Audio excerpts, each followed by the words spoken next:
तो जय हिंद दोस्तों, आपका अपने चैनल यस के हम स्टडी पर एक बार फिर से स्वागत है। तो आप लोग पढ़ लीजिए, जैसा कि हमने आपको डिमांड किया था मेरे पास जो आपको मॉडल पेपर मिलेंगे और मिल रहे हैं, और आपको एकदम बेहतरीन तरीके से पढ़ाने का वादा किया था मेरे प्यारे बच्चों। तो आज आपको अच्छी तरीके से एकदम बेहतरीन तरीके से पढ़ाने का प्रयास करेंगे, ठीक है ना। और आप लोग को भी चाहिए कि अपनी पढ़ाई को एकदम बेहतरीन तरीके से रखें ताकि आपको एग्जाम में कोई दिक्कत ना हो, ठीक है। यहाँ पर हम बात करने वाले हैं विषय भौतिक विज्ञान की बात करेंगे, 2023 मॉडल पेपर की बात करेंगे, ठीक है। और बोर्ड परीक्षा में अति महत्वपूर्ण प्रश्न, जो बोर्ड परीक्षा का आपके अति महत्वपूर्ण प्रश्न होंगे, उन सारे प्रश्नों की यहाँ पर चर्चा करने वाले हैं, ठीक है। तो मॉडल पेपर 2022 ने यहाँ पर 23 कर दीजिए आप, ठीक है। 2023 के मॉडल पेपर का आपके प्रश्न होंगे, ठीक है। तो मेरे प्यारे बच्चों आप 23 यहाँ कर दीजिए, ठीक है, लिखने में थोड़ा मिस्टेक, ठीक है। तो यहाँ पर देखिए जो कि आपके लिए very very most important questions हैं, तो आपको अच्छी तरीके से हम यहाँ पर समझाएंगे और बताने का प्रयास करेंगे मेरे प्यारे बच्चों। आप सभी को बस हमारे साथ जुड़े रहने की ज़रूरत है, अच्छी तरीके से पढ़ते रहने की ज़रूरत है, क्योंकि आपके लिए यह बहुत ही इंपॉर्टेंट वीडियो होने वाली है। चलिए स्टार्ट करते हैं क्वेश्चंस को और आपको अच्छी तरीके से बताने का प्रयास करते हैं, और आप सभी लोग इसका जवाब दीजिएगा। किसका? एक इलेक्ट्रॉन वोल्ट इकाई है, तो एक इलेक्ट्रॉन वोल्ट इकाई किसकी है? तो यहाँ पे देखिए 4 ऑप्शन आपको मिलेगा, ऊर्जा की, विभव की, वेग की या कोणीय संवेग की। तो आंसर क्या हो जाएगा? आपका आंसर हो जाएगा मेरे प्यारे बच्चों ऊर्जा की। किसकी? ऊर्जा की आपका आंसर हो जाएगा। अगला देखिए क्वेश्चन क्या है, अनुगमन वेग वीडी की, किसकी? अनुगमन वेग वीडी की वैद्युत क्षेत्र ई पर निम्नलिखित में से कौन सी निर्भरता में ओम का नियम का पालन होता है? तो अनुगमन वेग वीडी की वैद्युत क्षेत्र ई पर निम्नलिखित में कौन सी निर्भरता में ओम के नियम का पालन होता है?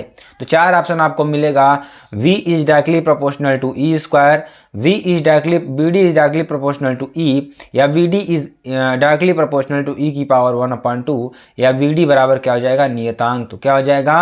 VD is directly proportional to E आपका हो जाएगा। चलिए आगे आपको बताते हैं। अगला देखिए क्या है आपका, किसी तार का विशिष्ट प्रतिरोध। मान लीजिए कोई हमारा तार है, उस तार का जो विशिष्ट प्रतिरोध दे रखा है मेरे प्यारे बच्चों, कितना दे रखा है? 500 ओम है। उसकी वैद्युत चालकता कितनी हो जाएगी? तो आप सभी को बताना है, किसी तार का अगर विशिष्ट प्रतिरोध 500 ओम है तो उसकी विशिष्ट चालकता क्या होगी? आप सभी को बताना है। बहुत अच्छा क्वेश्चन है, बहुत ही अच्छा, बहुत इंपॉर्टेंट क्वेश्चन है आपके लिए।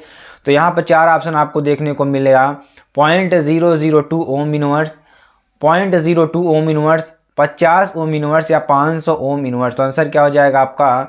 0.002 ओम इनवर्स, ठीक है। आपके लिए आंसर हो जाएगा। अगला क्वेश्चन देखिए, अगला क्वेश्चन आपके लिए बहुत ही इंपॉर्टेंट, बहुत ही महत्वपूर्ण है। अति लघुत्तरीय प्रश्न की बात करें, किसकी बात करेंगे? अति लघुत्तरीय प्रश्न की बात करेंगे, ठीक है। तो देखिए बहुत इंपॉर्टेंट क्वेश्चन ये भी है। और किरचॉफ का प्रथम नियम, किसका? किरचॉफ का प्रथम नियम तथा दूसरा नियम किन भौतिक राशियों के संरक्षण पर आधारित है? तो जो किरचॉफ का प्रथम नियम है और दूसरा जो नियम है वह किन भौतिक राशियों के संरक्षण पर आधारित है?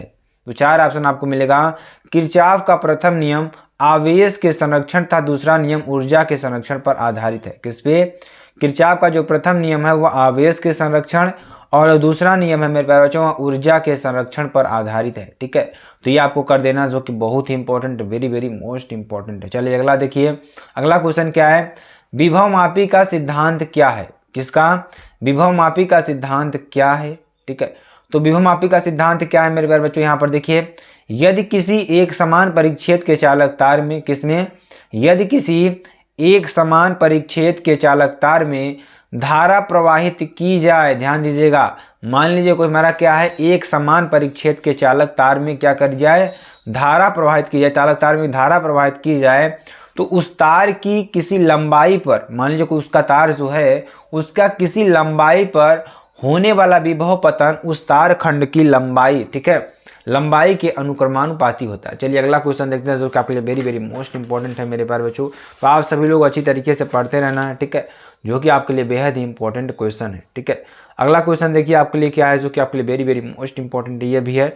तो क्वेश्चन देखिए क्या कर रहा है, क्वेश्चन कर रहा है LCR श्रेणी, यानी जिसमें क्या लगा हो, एक L लगा हो, एक C लगा हो, एक R लगा हो। L का मतलब क्या हो जाएगा? इंडक्टर आपका हो जाएगा, C का मतलब कैपेसिटर हो जाएगा, R का मतलब रेजिस्टेंस हो जाएगा, ठीक है।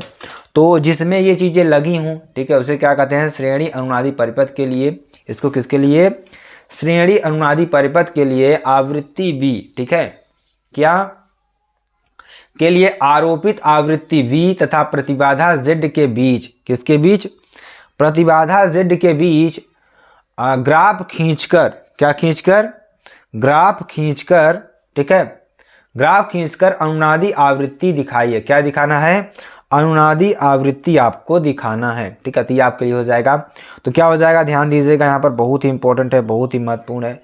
तो श्रेणी अनुनादी परिपथ में, किसमें, ध्यान दीजिएगा, श्रेणी अनुनादी परिपथ में यहाँ पर क्या हो जाएगा, जो कि आपके लिए वेरी वेरी मोस्ट इंपॉर्टेंट है। तो सभी लोग अगर इसका आंसर एक बार जानते हैं तो एक बार कमेंट कर दीजिए, लाइक कर दीजिए, एक बार लाइक का बटन सभी लोग दिखाएंगे, ठीक है।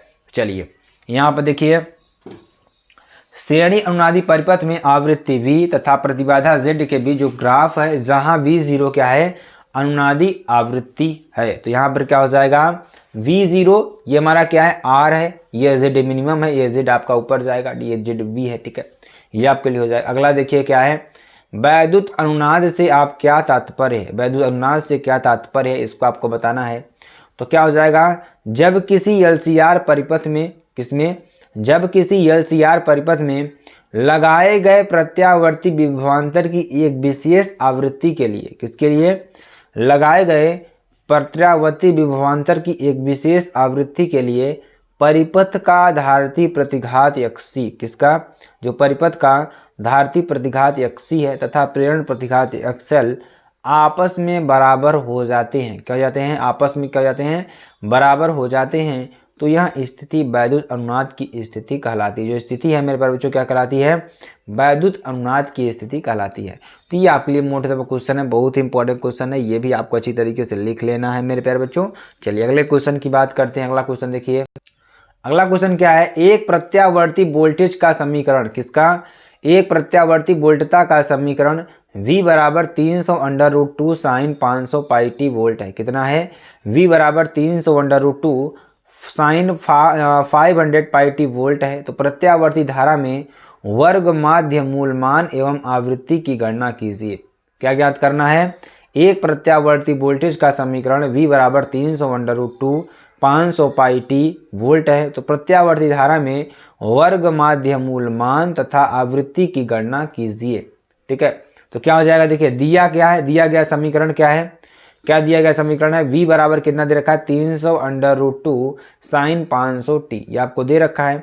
तो V बराबर क्या होता है, V0 साइन ओमेगा टी होता है। तो V0 बराबर क्या हो जाएगा, 300√2, ठीक है।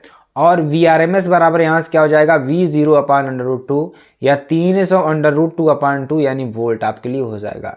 VRMS बराबर क्या हो जाएगा, 300 वोल्ट, ठीक है, आपके लिए हो जाएगा। तो यहाँ से देखिए कोणीय आवृत्ति ओमेगा, किसका, कोणीय आवृत्ति ओमेगा बराबर 500 पाई, कितना, 500 पाई है। ओमेगा बराबर क्या हो जाएगा, 2 पाई एफ, क्या हो जाएगा, 2 पाई एफ। यहाँ से क्या हो जाएगा, 2 पाई इंटू एफ बराबर 500 पाई, ठीक है, आपके लिए हो जाएगा, जो कि बहुत ही इंपॉर्टेंट है, बहुत ही महत्वपूर्ण है। या प्रत्यावर्ती धारा की आवृत्ति जो एफ है 500 पाई बटे 2 पाई हर्ट्ज होगी, या एफ बराबर 250 हर्ट्ज, क्या, एफ बराबर 250 हर्ट्ज, ठीक, आपके लिए हो जाएगा। अगला देखिए क्या है, दूरदर्शी पर आपतित किरण का तरंग दैर्घ्य 6000 एंगस्ट्रॉम, किस पर, दूरदर्शी पर आपतित जो किरण का तरंग दैर्घ्य है वो 6000 एंगस्ट्रॉम तथा इसके अभिदृश्यक का द्वारक, जो इसके अभिदृश्यक का द्वारक है मेरे पास कितना है, 5.0 मीटर है, कितना है, 5.0 मीटर है।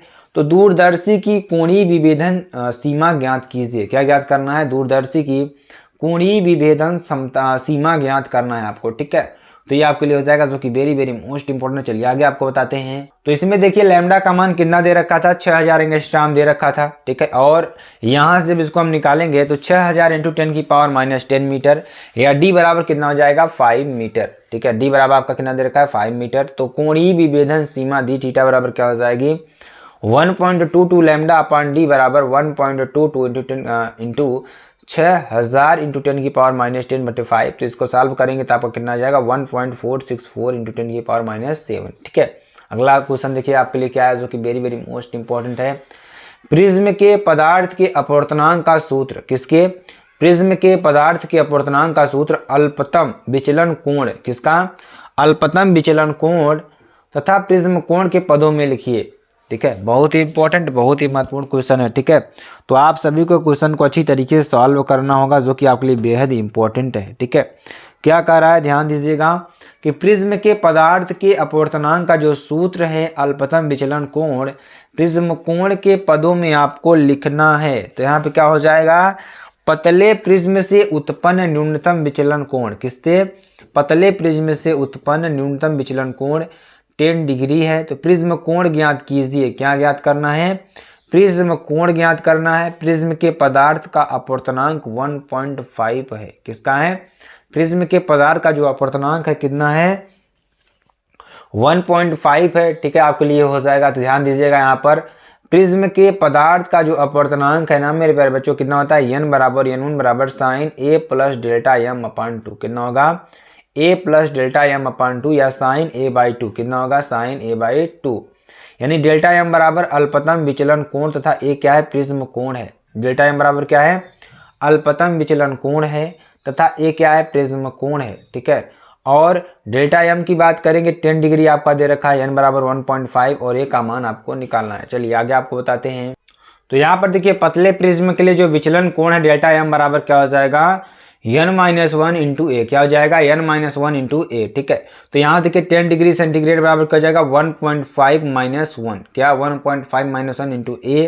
तो हमें देखिए ए का मान हमें फाइंड करना है। तो यहाँ पर क्या हो जाएगा, इसको हम माइनस करेंगे, 10 डिग्री होगा तो 1.5 में 1 माइनस करेंगे तो कितना हो जाएगा मेरे प्यारे बच्चों, कितना हो जाएगा, यहाँ पर आपको निकल कर आ जाएगा a। ठीक है, इंटू 0.5 इंटू ए आएगा। तो यहाँ से a बराबर जब हम निकालेंगे तो क्या आएगा मेरे प्यारे बच्चों, 10 डिग्री अपान 0.5 बराबर क्या हो जाएगा, a बराबर 20 डिग्री। तो a बराबर क्या हो जाएगा, टोटल 20 डिग्री आपका आंसर हो जाएगा। ठीक है, तो ये आपके लिए बेहद ही इंपॉर्टेंट और बेहद ही महत्वपूर्ण क्वेश्चन है। ठीक है, चलिए आगे आपको बताते हैं। और आपके देखिए सारे क्वेश्चंस बहुत ही इंपॉर्टेंट है, बहुत ही महत्वपूर्ण है मेरे प्यारे बच्चों। तो आप सभी को इन क्वेश्चंस को अच्छी तरीके से पढ़ना होगा और अच्छी तरीके से अपनी तैयारी को बनाए रखना होगा। ठीक है, ताकि आपको एग्जाम में अच्छा से अच्छा नंबर मिल सके। चलिए आगे आपको बताते हैं। अगला देखिए जो आपके लिए बहुत ही महत्वपूर्ण एक तरीके से कह सकते हैं टॉपिक आपके लिए, ठीक है, जो कि बहुत ही इंपॉर्टेंट टॉपिक है और बहुत ही महत्वपूर्ण टॉपिक है आपके लिए। ठीक है, देखिए इसमें क्या है, तो देखिए आपके लिए बहुत ही इंपॉर्टेंट क्वेश्चन, क्योंकि इससे आपके न्यूमेरिकल, थ्योरेटिकल और आपके अति लघु उत्तरी, लघु उत्तरी सभी टाइप क्वेश्चन पूछे जाते हैं। तो ये क्वेश्चन आपके लिए बहुत ही महत्वपूर्ण होने वाला है, बहुत ही इंपॉर्टेंट होने वाला है। देखिए क्वेश्चन क्या कर रहा है कि कूलाम का नियम, दो बिंदु आवेशों के मध्य बल, किसका, कूलाम का नियम तथा दो बिंदु आवेशों के मध्य बल आपको निकालना है। ठीक है, तो ध्यान दीजिएगा, निर्वात अथवा वायु में स्थित, किसमें, निर्वात अथवा वायु में स्थित दो आवेशों के मध्य, ठीक है, किसके मध्य, दो आवेशों के मध्य लगने वाले आकर्षण प्रतिकर्षण बल का निर्धारण कूलाम के नियम के द्वारा करते हैं। किसके द्वारा, कूलाम के नियम के द्वारा करते हैं। ठीक है, तो ये चीज़ आपके लिए पहली बात तो ये हो गई। ठीक है, अब देखिए आगे क्या चीज़ इसमें है, आगे उसको भी पढ़ेंगे अच्छी तरीके से। ध्यान दीजिएगा, अगर आपको समझ में आ जाए तो एक बार लाइक ज़रूर कर दीजिएगा। ठीक है, और ये भी वादा करते हैं कि जो भी स्टूडेंट्स अभी तक कुछ भी नहीं पढ़े हैं ना, उनके लिए भी यह प्रश्न बहुत ही इंपॉर्टेंट होने वाला है। ठीक है, चलिए तो ध्यान दीजिएगा, यहाँ पर क्या हो जाएगा, निर्वात अथवा वायु में स्थित दो आवेशों के मध्य लगने वाले आकर्षण प्रतिकर्षण बल का जो निर्धारण होता है कूलाम के नियम के द्वारा करते हैं। किसके द्वारा, कूलाम के नियम के द्वारा करते हैं।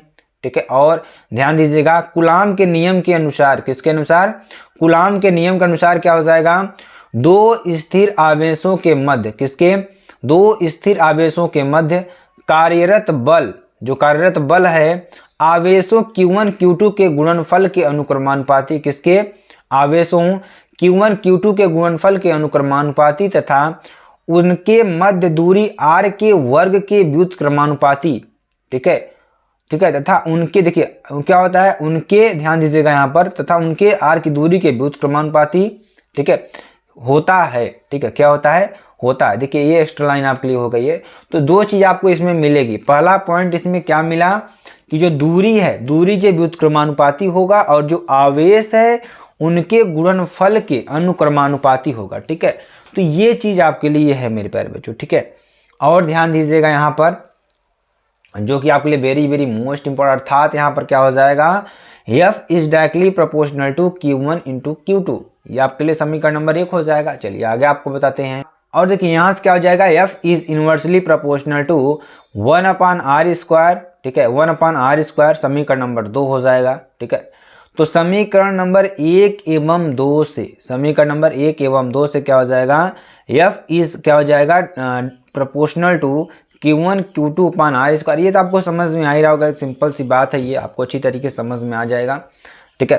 तो क्या चीज़ इसमें है, देखिए ध्यान दीजिएगा, एक चीज़ आपको यहाँ से मिलेगी, हम इस अनुक्रमानुपाती को हटाएंगे तो हम लिखेंगे क्या मेरे प्यारे बच्चों, हम लिखने वाले हैं क्या, हम लिखने वाले हैं K बराबर यानी F बराबर K इंटू Q1 Q2/r², ठीक है। यानी K बराबर कितना हो जाएगा, 9 × 10⁹ न्यूटन मीटर स्क्वायर प्रति कूलम स्क्वायर, ठीक है। ये आपका हो जाएगा। आगे देखिए, F equal to 9 × 10⁹ Q1 Q2/r², ठीक है। तो K बराबर कितना हो जाएगा, 1/4πε0, ठीक है। और F बराबर कितना हो जाएगा, 1/4πε0 Q1 Q2/r², ठीक है। आपके लिए हो जाएगा, जो कि बहुत ही इंपॉर्टेंट और बहुत ही महत्वपूर्ण भी है, ठीक है। चलिए अगला देखिए, अगला क्या है जो कि आपके लिए बहुत ही इंपॉर्टेंट है। ये ε0 बराबर वायु अथवा निर्वात की वैद्युतशीलता है।